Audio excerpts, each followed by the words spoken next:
Hello friends, कसे आहात सगळेजण? मस्त मजेत ना? मी तर आज खूप मजेत आहे, कारण आमच्या इकडचा पाऊस आज उघडलेला आहे 10-12 दिवसानंतर. सकाळी सकाळी छान असं ऊन पडलंय आणि मस्तपैकी घरातली सगळी अंतरायची, पांघरायची, रोजची धुतलेली कपडे सगळी बाहेर टाकलेली. आणि आजचा दिवस जोपर्यंत ऊन पडलेले तोपर्यंत असा जाणार आहे माझा कपडे वाळवण्यात. आणि साहजिकच आहे, खूप दिवसाची कपडे घरात पडलेली होती, तर मग ते मॉइश्चर आणि ते सगळं कुबट कुबट वास सुटल्यासारखं झालं होतं. तर आज मस्त कपडे उन्हात टाकलेले, म्हणजे रोजचे कपडे धुवायचे बाकीत म्हणून ते बाकी आहे, तोपर्यंत दुसरे अंतरायचे, पांघरायचे वगैरे टाकलेले आहेत. बेडशीट वगैरे धुवायला टाकले मशीनला.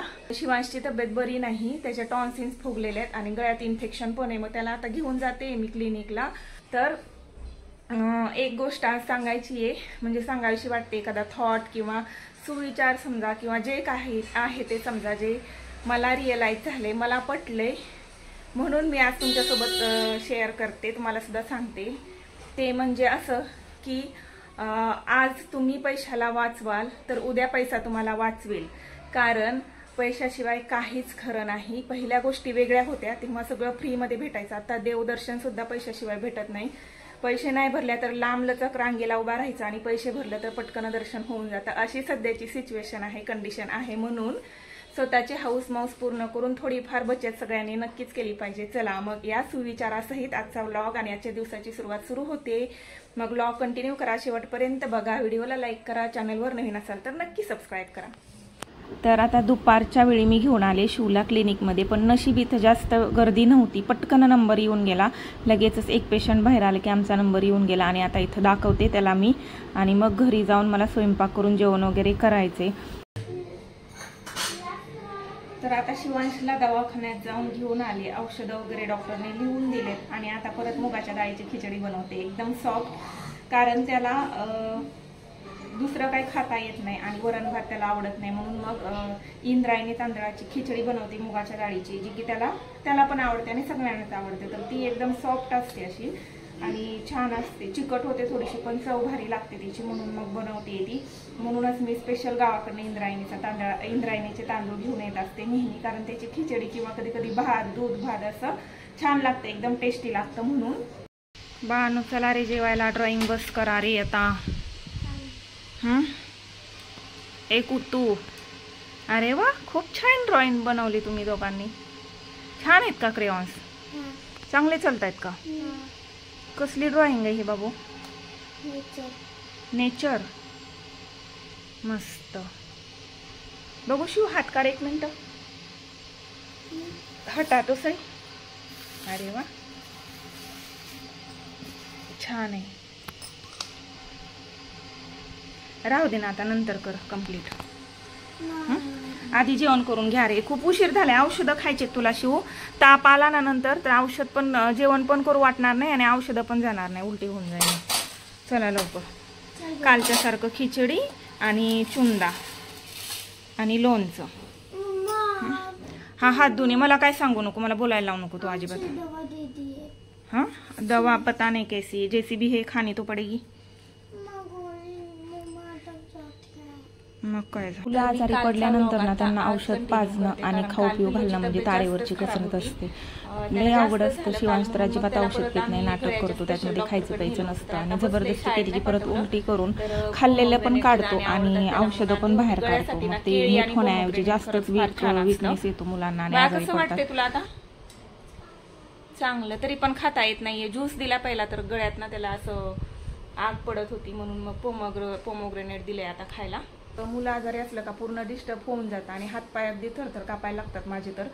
मग त्याच्यामुळे मी काही व्लॉग घेतला नाही नंतर, तर तो व्लॉग आता मी कंटिन्यू करते. आता तो बरा आहे, शाळेत नाही पाठवलेलं, पण ठीक आहे. आता औषधं वगैरे चालू आहेत आणि म्हणजे डॉक्टर तर ॲडमिट करायला सांगत होते, कारण खातपीत नव्हता त्याच्यामुळं, पण तशी वेळ येऊ नये. आणि आता औषधं चालू आहेत, थोडा फरक आहे आणि अजून संध्याकाळपर्यंत चांगला फरक पडला तर चांगली गोष्ट आहे. मग उद्यापासून शाळेत पाठवून देईल त्याला.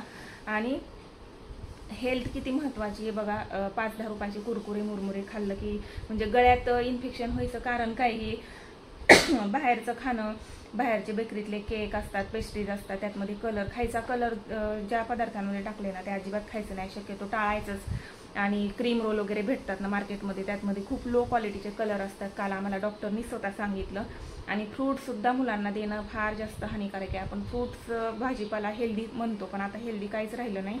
त्याच्यावर एवढी औषधं फवारलेली असतात ना की ते कीटकसुद्धा ते खात नाही आणि ते आपण खातो माणसं, असं झालेलं आहे. आणि हेच कारण आहे मुलांना गळ्यामध्ये इन्फेक्शन व्हायचं. कारण सर्दी नाही, खोकला नाही, काहीच नाही, बस गळ्यात त्याला इन्फेक्शन आहे, दुसरं काहीच नाही. आणि गळ्यातल्या इन्फेक्शनमुळे त्याला ताप आलेला आहे. तर हेल्थ खूप जास्त महत्त्वाची, सगळ्यांनी हेल्थकडे लक्ष दिलं पाहिजे. तर आता ती शेख अली जरीवालाचंच बघा, एवढी हेल्दी मुलगी होती, तर बिना जेवता मेडिसिन्स घेतले आणि काहीतरी फ्रीजमधलं थंड अन्न खाल्लं म्हणून तिला मरणाला सामोरे जावं लागलं. म्हणजे एवढी छोटीशी गोष्टसुद्धा आपण आता एवढं हलक्यात घेऊ नाही शकत. आता फक्त आरोग्य कमवायचे, आणि आरोग्य चांगलं राहण्यासाठी पैसासुद्धा तेवढाच गरजेचा आहे. कारण पैशाशिवाय काही नाही. मी व्हिडिओच्या सुरुवातीला सांगितलं होतं की पैशाला तुम्ही वाचवाल तर पैसा तुम्हाला वाचवेल. कारण हा काळ तसाच आहे, बिना पैशाचा आता काहीच भेटत नाही. आता हा आजारी पडला तर कालच्या काल किती पैसे खर्च झाले, नशीब की तो ठीक होतोय, घरच्या घरी ॲडमिट करावं लागलं असतं तर किती पैसे गेले असते. म्हणून पैशाशिवाय आरोग्यसुद्धा काय नाही आहे. आता पहिल्या काळी होतं, गोष्टी वेगळ्या होत्या. आता पैसा तरच सगळे, पैसा नाही तर काहीच, म्हणजे खूप अवघड आहेत गोष्टी. त्याच्यामुळं घरच्या घरचं खाणे, व्यवस्थित राहणे, 4 पैसे सेविंग करणे, हिंडणं फिरणं, बाहेरचं खाणं, हे शौक थोडे कमी करणं आणि 4 पैसे सांभाळून ठेवणं आपल्या फ्युचरसाठी, आपल्या मुलांच्या फ्युचरसाठी, आपल्या आरोग्यासाठी म्हणा. तर ह्यातच भलाई आहे, मला तरी असं वाटतं. आणि मला असं वाटलं की ही गोष्ट सगळ्यांना सांगितली पाहिजे. कारण मी माझ्या आयुष्यात, म्हणजे जी काही माझे सिनियर आहेत माझ्या घरातले किंवा माझ्या माहेरचे, त्यांना मी बघितलेलं आहे की त्यांनी स्टार्टिंगला कुठल्या परिस्थितीत दिवस काढले आणि आता ते कोणत्या कंडिशनमध्ये आहेत, त्यांनी कसं स्ट्रगल केलं, आणि आज जे चांगले दिवस ते अनुभवत आहेत ना, तर ते कशामुळे अनुभवत आहेत. तर ह्याच्यावरून मला ही गोष्ट चांगली लक्षात आली की सध्याच्या परिस्थितीत जेव्हा आपले हातपाय चालू आहेत, आपल्या अंगात ताकद आहे, तेव्हा आपण मेहनत करू शकतो. जेव्हा आपल्या अंगात ताकद राहत नाही, हातपाय चालत नाही, तेव्हा आपल्याला मेहनत करता येत नाही. आणि आपण मेंटली सुद्धा माणूस खूप थकून गेलेला असतो, फिजिकली तर थकलेलाच असतो. त्याच्यामुळं मुलांसाठी तर सगळेच करतात पॅरेंट्स, पण स्वतःसाठी सुद्धा आपणच सेविंग करून ठेवायला पाहिजे, 4 पैसे वाचून ठेवायला पाहिजे. कारण मुलांकडून आपण अपेक्षा नाही करू शकत आणि करू नये. तसे आपण संस्कार मुलांना आपल्या चांगलेच देणार आहोत, पण तरीसुद्धा आपण कोणावर डिपेंड राहू नये असं मला तरी वाटतं. आणि मी माझ्या ह्यांना तेच सांगते, मला आता 2 गोष्टी कमी भेटल्या तरी चालेल, पण मला माझ्या म्हातारपणात सगळं काही व्यवस्थित पाहिजे. आता नाही भेटलं, कमी भेटलं तरी सुद्धा चालेल, कुठलं सोनं नाणं, तुमच्या भारी भारी साड्या काही गरज नाही आहे, मला हौस नाही आहे. पण मला माझं म्हातारपण जे आहे, जी रिटायरमेंट नंतरची लाईफ असते, मुलांची लग्न वगैरे होऊन जातं, तेव्हाची लाईफ मला छान पाहिजे. जर नशिबाने आरोग्य चांगलं भेटलं आणि मी तोपर्यंत जगलो तर पुढचं आयुष्य चांगलं जगता येईल. नाही तर बाकी तर मुलांसाठीच आहे आपलं सगळं, आपण मुलांसाठीच करतो आणि मुलांनाच देणार आहोत. तर चला मग आजच्या व्हिडिओमध्ये एवढंच, भेटूयात पुढच्या व्हिडिओमध्ये, तोपर्यंत बाय बाय.